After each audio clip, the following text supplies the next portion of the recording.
Esse salmo, muito provavelmente, você deve conhecer, já deve ter sido pregado aqui em outros momentos, né? Eu sempre cito esse texto nas minhas palavras aqui, né? E esse texto realmente tem uma promessa da parte do nosso Senhor. Eu gostaria muito que você, além de ler, sublinhasse, nunca mais esquecesse, né? Como diz o termo, né, do apóstolo Pedro, quando a gente ministrou aqui no domingo, refrescar a memória, né? Então, que a gente tenha uma boa memória, uma cabeça boa para lembrar desse texto. Então, como participação de toda a igreja, nós vamos ler numa só voz. Vamos lá? 3, 4.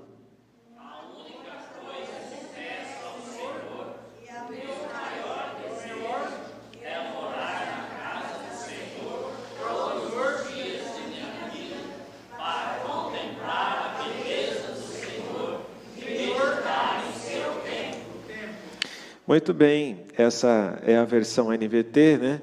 Mas eu gostei, né? Eu não ia ler nessa versão. A primeira frase: a única coisa que peço ao Senhor é o meu maior desejo, né? Uma coisa, a única coisa que o salmista estava pedindo ao Senhor era a presença dele. E esse verso nos ensina muitas coisas maravilhosas da parte do nosso Senhor. E eu quero te encorajar a olhar esse texto como algo maravilhoso, como uma resposta de Deus às suas orações. A única coisa que realmente nós precisamos desejar. É claro, evidente que você deve desejar muitas coisas na sua vida, sonhos, projetos, mas aqui está se referindo à prioridade. A prioridade não somente para aquele momento, mas por todo o restante da sua vida. Então, o salmista, ele está abrindo o seu coração. Vamos abrir o coração aí, gente boa. Porque essa geração é uma geração sem limites. Infelizmente, é a geração do quero tudo. Eu quero tudo, mas não sabe o que é prioridade, o que é emergencial, muitas das vezes. É uma geração que quer crescer muito rápido. É uma geração que quer ganhar muito mais rápido do que poderia ser, porque a gente sabe que toda vez que a gente planta alguma coisa sobre a nossa terra, sobre o solo, existe um tempo, não é? É uma geração que nós estamos vivendo, a geração do TikTok, tudo é muito rápido. O WhatsApp, então, eu já falei aqui, já citei algumas vezes, as pessoas estão impacientes, elas não conseguem mais ouvir os outros, elas querem ouvir rapidamente. Ela coloca lá na velocidade 1,5. Ou 2, dependendo se for muito lerdo mesmo, né? Porque tem pessoas que realmente têm uma lentidão assim dramática. Mas esse não é o caso, porque as pessoas realmente têm sido nessa geração muito apressadas demais para resolver as coisas, por conveniência, né? Querem viajar mais, querem viver mais, querem experimentar de tudo, né? Quanto mais nós queremos tudo, mais, infelizmente, cansados nós ficamos. Porque a gente não sabe o que priorizar. O tempo está passando, eu não sei se você já teve a sensação de que você acorda logo pela manhã, eu não sei quantos de vocês acordam cedo, muito provavelmente todos nós acordamos cedo para trabalhar entre 6, entre 5 da manhã, entre 7 da manhã, e de repente, quando você se dá conta, já é 9, 10 horas da noite e você não conseguiu fazer exatamente aquilo que você determinou pela manhã. O tempo está passando, não é? Ou é só impressão minha? Está passando? É? É claro que nós desejamos que algumas coisas realmente passem mais rápido, né? Como, por exemplo, quem não é aposentado ainda está na expectativa de chegar à aposentadoria o mais rápido possível, né? Mas, irmãos, Davi, ele, afinal de contas, ele tinha pressões como nós temos pressões no nosso dia.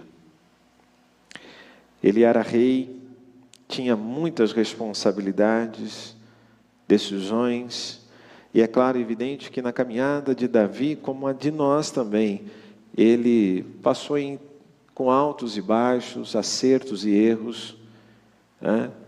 Mas com o coração aberto, um coração sincero, diferente, né, do rei anterior. E nós sabemos que o rei anterior também foi escolhido né, da parte do Senhor, não foi? Quem foi o rei anterior? Mas por questão de desobediência, por se afastar do propósito de Deus, ele foi destituído do reinado e Deus colocou Davi.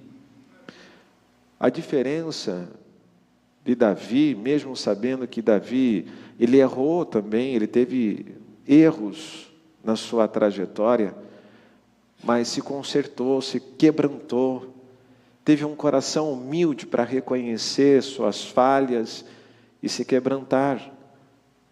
Por isso que ele é considerado, biblicamente, como um homem segundo o coração, porque toda vez que ele louvava ao Senhor com a sua harpa, havia quebrantamento, havia sinceridade. É como esses cânticos, esses louvores que nós entoamos aqui, não é? Você louvou o Senhor, que Ele cresça, não é? Você louvou ou não louvou? Que Ele cresça. Mas será que isso é o desejo de fato dos nossos corações, que Ele realmente cresça e que eu diminua? E quando se trata de diminuir, não é desfavorecer, porque nós somos a menina dos olhos do Senhor. Você é precioso, você é preciosa, você é amado, você é amada pelo Senhor. E por isso, que quando nós dizemos, Senhor, que o Senhor cresça, que esteja sobre mim, reina sobre mim, reina sobre os meus sonhos, reina sobre o meu coração, governa. Crescer. E crescer é cobrir-nos totalmente com o amor que Ele tem para cada um de nós, que é um amor incomparável, né? De proteção. Davi tinha inimigos, tinha batalhas, Davi tinha decisões a tomar, mas no meio de tudo isso, ele faz uma afirmação linda: uma coisa eu pedi, uma única coisa que eu peço ao Senhor. Ele não pede 10 coisas, ele não pede 5 coisas, ele pede uma, né? Talvez o segredo da vida com Jesus não seja fazer mais, porque a gente acha que o fazer mais talvez venha, né, impressioná-lo, mas talvez seja desejar melhor a presença dEle nas nossas vidas. Se você tivesse a oportunidade, nesse dia, como você está tendo, de pedir uma única coisa, o que você pediria? Então, se você pudesse desejar apenas um desejo, como foi o caso do filho de Davi, Salomão teve a oportunidade de pedir tudo, mas ele pediu o quê? Sabedoria. Então, eu escolheria talvez conforto. Na minha humanidade, eu escolheria a segurança, eu escolheria não sofrer. Na minha humanidade e na minha fragilidade, eu escolheria garantir de que nada fugiria do meu controle, que as coisas, elas teriam garantia de que dariam certo. Eu desejaria ter sustento suficiente para não me apavorar com as coisas dessa vida. Na minha humanidade, talvez eu poderia pedir nunca ser rejeitado, ser injustiçado. Talvez eu desejaria nunca falhar, né? Talvez eu desejaria não precisar provar nada para ninguém, porque esse mundo é uma loucura, né? A gente percebe isso na questão psicológica das pessoas tentando sempre provar, né? Ou tentar se validar, numa concorrência, muitas das vezes desleal, que acontece nessa humanidade. Mas a alma tem desejado coisas diferentes do que a nossa humanidade. Talvez a nossa alma tenha desejado um amor que sustenta de fato, que não cansa, que nos mantém firmes, esse amor de Jesus. Talvez a nossa alma esteja necessitada de sabedoria que transforma escolhas e atitudes e relacionamentos ao nosso redor. Talvez o nosso coração, a nossa alma esteja realmente desejada de uma intimidade com Deus, não só como sentimento, mas como presença diária, que muda tudo, que muda as coisas ao nosso redor. Então, a gente aprende através do Salmo algumas coisas maravilhosas, algumas afirmações maravilhosas, como, por exemplo, o poder de escolha. A escolha que é essencial, uma coisa. Isso significa a única, a central, seria a exclusiva, a principal. Davi não está perdido, ele está tentando exatamente alinhar o seu coração ao propósito de filho, de criatura com o seu Criador. Ele sabe que esse mundo tenta nos fazer distraído, né? Mas ele foca, ele centraliza o seu coração. Então, não vale a pena viver distraído, irmão. Eu sei o que sustenta a minha alma. Ele está dizendo, diante de tantas circunstâncias, diante de tantos gigantes que ele já enfrentou, e literalmente, os leões que ele enfrentou, os ursos que ele enfrentou, porque quando Deus é o centro, irmãos, sabe o que acontece? Você quer saber? Sim ou não? Sabe quando Cristo é o centro, coisas maravilhosas acontecem. A ansiedade, ela perde força, a comparação perde poder, a pressão perde o controle. Quando Deus é o centro, nada fora dele consegue dominar o nosso coração. Por isso que ele está dizendo uma coisa, eu peço. Ao analisar as coisas ao nosso redor, porque todos nós temos percepção daquilo que está acontecendo ao nosso redor, sim ou não? Nós temos essa percepção. E um coração aberto para sentir, e para ouvir a voz, e para ver os sinais das coisas que estão acontecendo, né? Porque nem opinião alheia, nem rotina, nem status podem substituir. A presença de Deus tem que ser essencial. Não é sobre ter menos sonhos, não é sobre isso. É sobre ter o sonho certo no lugar certo. É o Senhor que deseja, nesta noite, que eu e você possamos colocar Ele no centro de tudo, antes de correr atrás de qualquer coisa que possa acontecer, de qualquer objetivo. A presença de Deus é maravilhosa na nossa vida, ela nos impulsiona, ela nos lança a um outro nível de espiritualidade.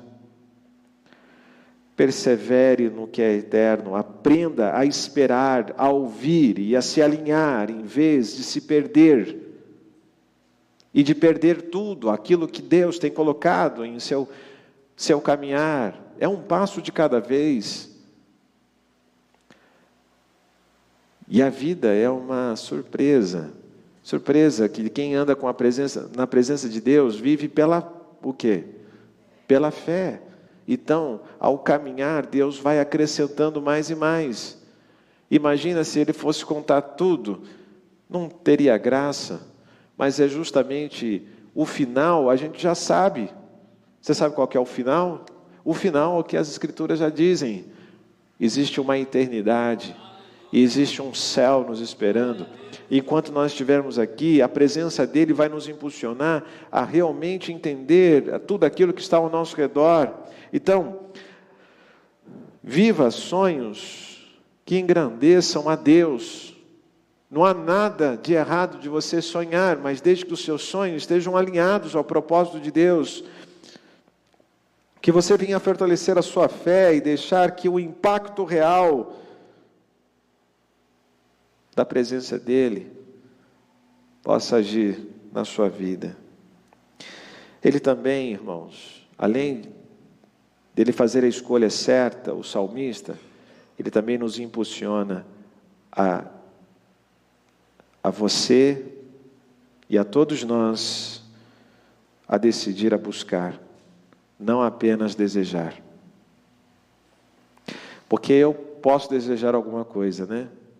Mas se eu não buscar, parece que não faz muito sentido.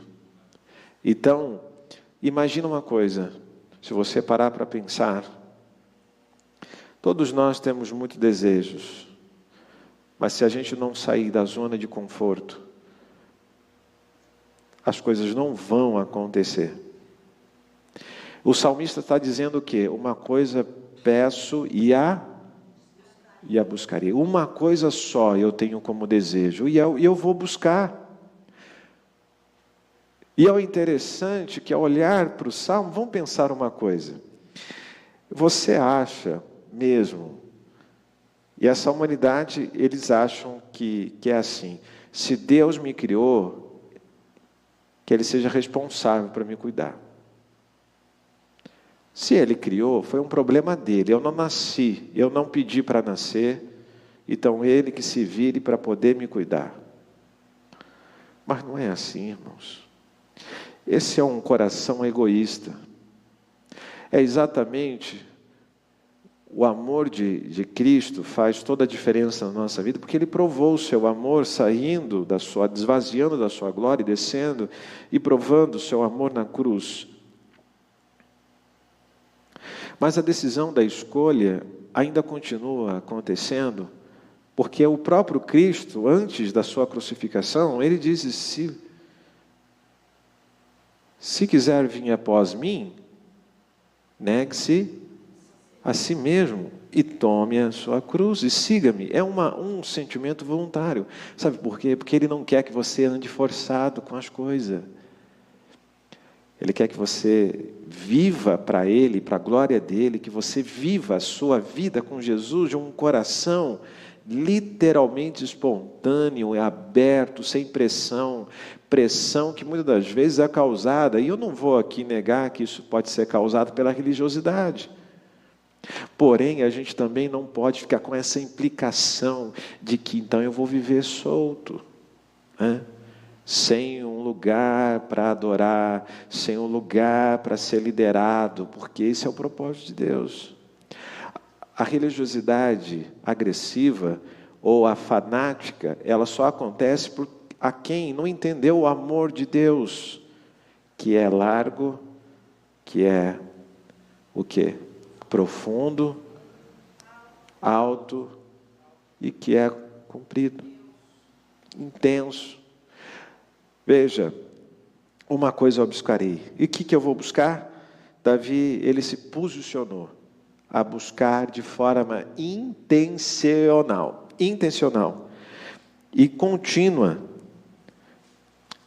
Eu me movo em direção à presença. Sabe o que significa isso? Orar mesmo quando a gente não sente nada, viu? É a fé verdadeira que não depende do que a gente pode sentir, mas de quem a gente conhece. Porque tem momentos, de fato, na nossa vida que nós não vamos sentir. Aí eu preciso sentir alguma coisa, né? Como eu citei aqui, crescer e amadurecer e conhecer o Senhor vai mais além do que as nossas expectativas desse mundo, porque se o culto for chato, que nem culto que é, né? Quem já dormiu aí numa pregação? Confessa, eu já dormi já numa pregação. Mesmo assim, você continua perseverando. Você não se abate. Você continua resolvendo um passo de cada vez a sua trajetória. E o salmista está dizendo sobre isso. Buscar. E ele também está dizendo que nós precisamos viver na presença de Deus. E não ser apenas uma visita ocasional. Já aconteceu isso? Uma visita ocasional? Você já fez visitas ocasionais para os seus parentes, para alguém? Mas é diferente quando é para morar. Esse era o desejo do salmista, porque se ele está dizendo, uma coisa eu peço e a buscarei, que eu possa morar, que a presença tem que permanecer. Que eu possa morar, habitar. A presença de Deus deve ser ambiente favorável para que tudo ao meu redor realmente seja de luz. Porque aonde a luz de Cristo brilhar, trevas não vão conseguir dominar.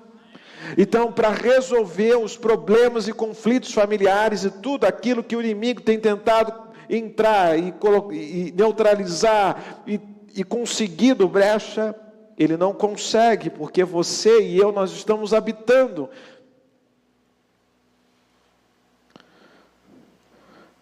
Na presença de Deus. Não é o que o Salmo 91 diz? Aquele que habita no esconderijo do Altíssimo, a sombra do Onipotente, proteção. Quem que é a proteção do Deus Altíssimo aí? Se você quer, glorifique ao Senhor, exalte o nome do Senhor. Você não está num velório, você está num culto de celebração. Uma palavra dessa deveria te impulsionar a glorificar: Senhor, eu estou no lugar certo, eu podia estar agora, ó. Mas eu estou na casa de Deus, isso deve ser um prazer, não deve ser um peso. Deve ser pelo contrário. Eu quero que esta geração tenha o prazer de estar na casa de Deus. Saudade não é, pode até ver críticas. Você está o tempo todo na igreja, por que você precisa ir na terça, na quinta, no domingo? Não precisa disso, não. Isso é gente que não ama as coisas de Deus, não quer se relacionar. Esse tipo de pessoas nem deveriam ser ouvidas, porque elas não conhecem o Salvador, elas não sabem o propósito disso, porque o salmista já sabia. Gente, para pensar. não é um pedido de uma liderança. Os versos da Bíblia nos impulsionam a desejar a casa dele, a estar na presença dele, nos envolver em comunidade. Você acha que ele seria louco o suficiente para não colocar e registrar isso na sua própria palavra? Se ele não quisesse isso? Então, alguma coisa está errada. Ou é os nossos desejos que querem prevalecer a nossa natureza, ou é a presença de Deus que tem que ser estabelecida e reinar no nosso coração, porque fica uma coisa incoerente. Eu quero a bênção de Deus, mas não quero o Deus da bênção. Fica uma coisa incoerente. Mas se nós desejarmos a presença dEle, todas as coisas fazem diferença.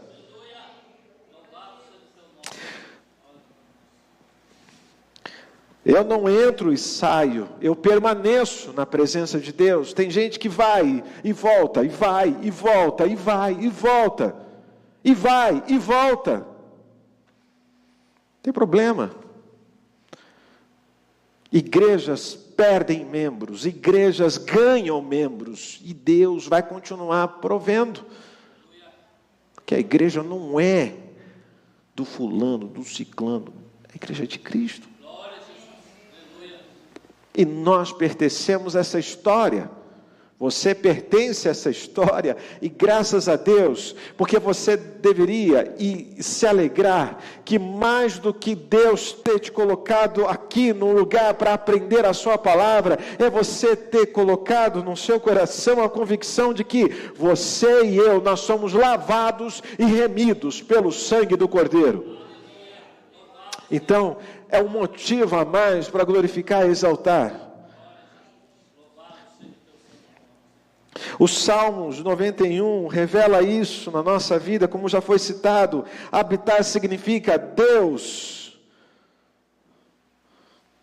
O Senhor vai habitar na minha vida na segunda-feira, na terça-feira, na quarta-feira, na quinta-feira, na sexta, todos os dias. É acordar e com esse entusiasmo você olhar e Deus seja o centro da minha vida, da minha história, não larga de mim, porque se o Senhor largar eu tropeço.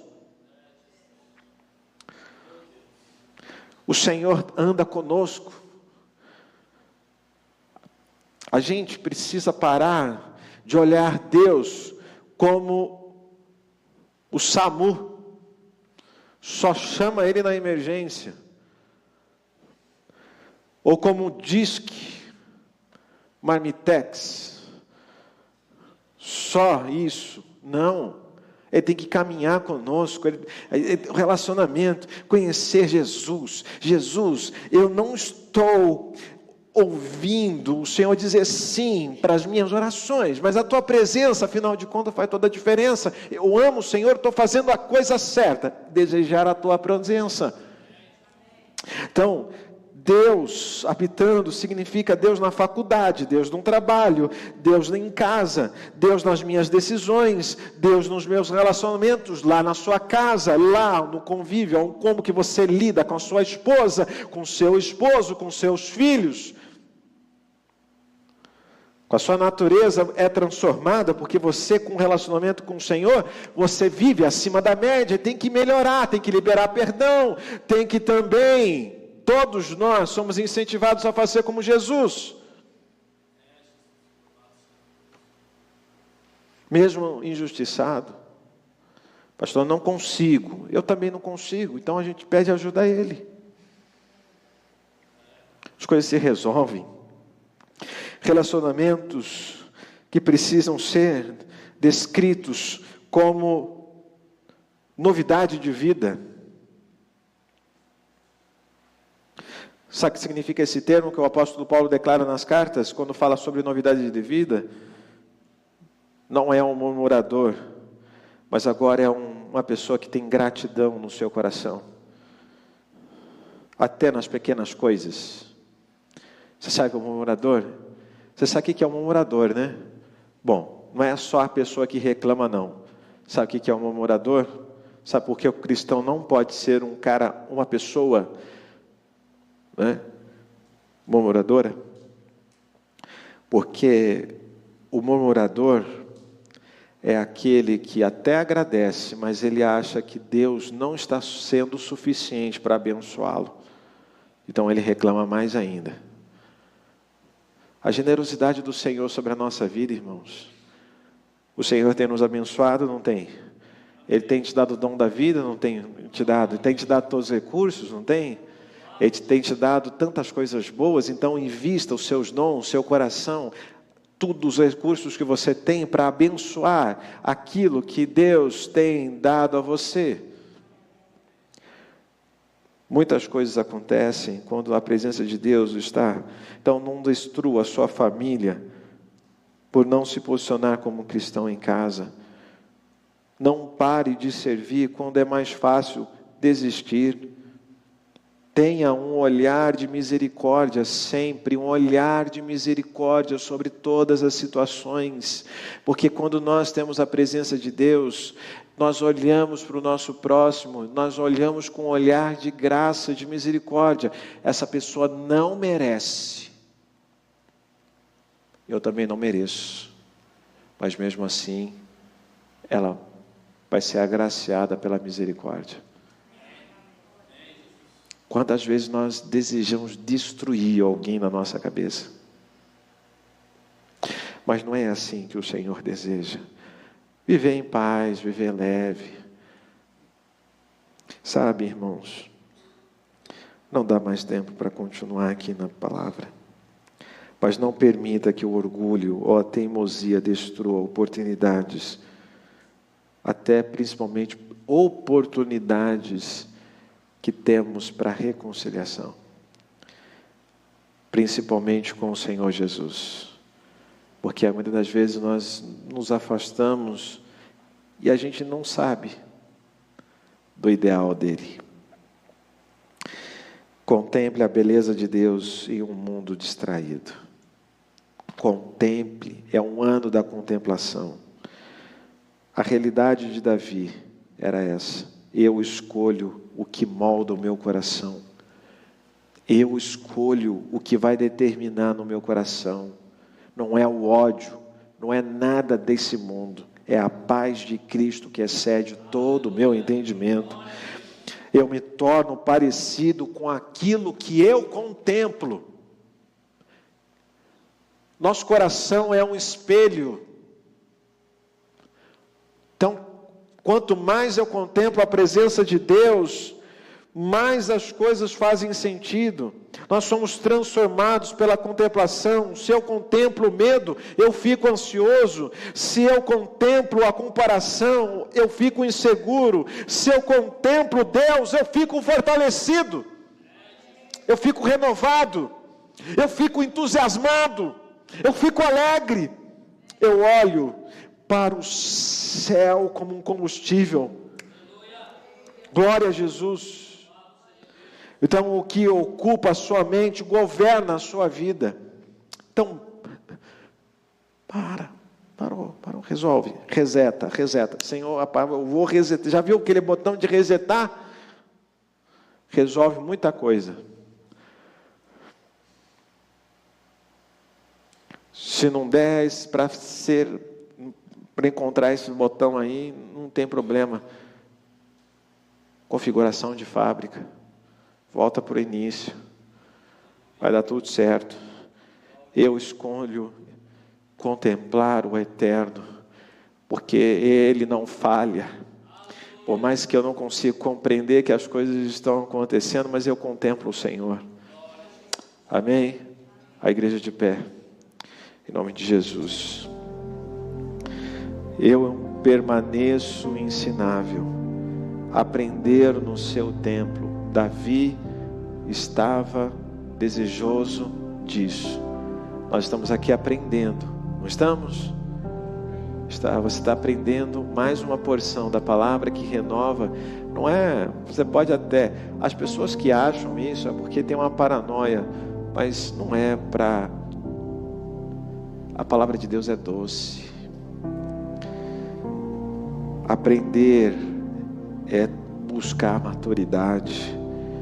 não é saber tudo, é continuar sensível, porque a fé superficial não sustenta em dias difíceis, mas a maturidade sim, para olhar a vida com os outros olhos, a resiliência, o contentamento, mais intimidade. A intimidade sustenta qualquer estação. Eu paro de ser ansioso. Eu paro de provar valor para as outras pessoas, somente para Jesus. Eu paro de depender de tudo dessa vida que é passageira, porque a presença de Deus é muito maior.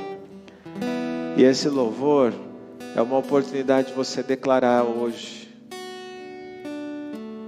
além do véu, você tem agora a oportunidade de entrar direto no trono, na sala do trono, e falar: Senhor Jesus, eu me lanço como uma criança. Quem tem criança aí sabe, na inocência se lança. Com o tempo, sabe, a gente acaba perdendo a inocência, né? Esse Pai não nos machuca, Jesus Cristo. O homem sim, os homens podem até machucar, mas se lança, vai ser o melhor para tudo. Vamos louvar? Depois eu volto para a gente orar e a gente engrandecer o nome do Senhor. Antes de louvar, você pode orar assim comigo, declarar essa palavra. Só se você sentir o desejo em seu coração. Se você não sentir, não faça só porque eu estou dizendo. Não quero te manipular, eu quero só estimular a sua fé. Você repete essa oração comigo. Senhor, eu não quero viver dividido. Eu não quero viver distraído. Eu escolho o essencial. Eu escolho a tua presença. Que o Senhor seja a única coisa que realmente sustenta o meu coração. Amém. Glória a Jesus.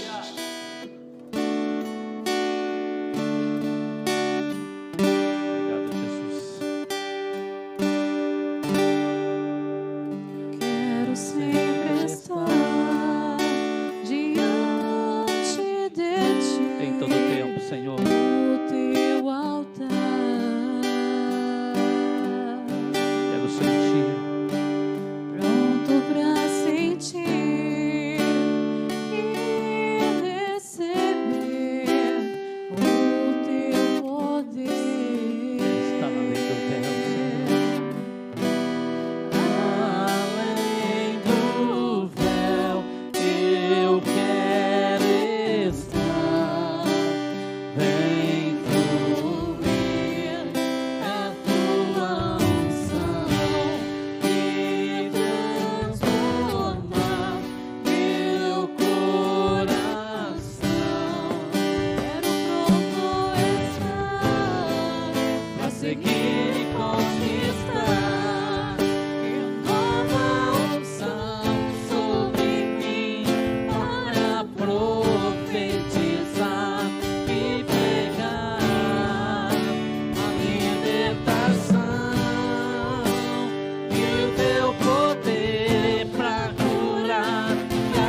diante de Ti, Senhor.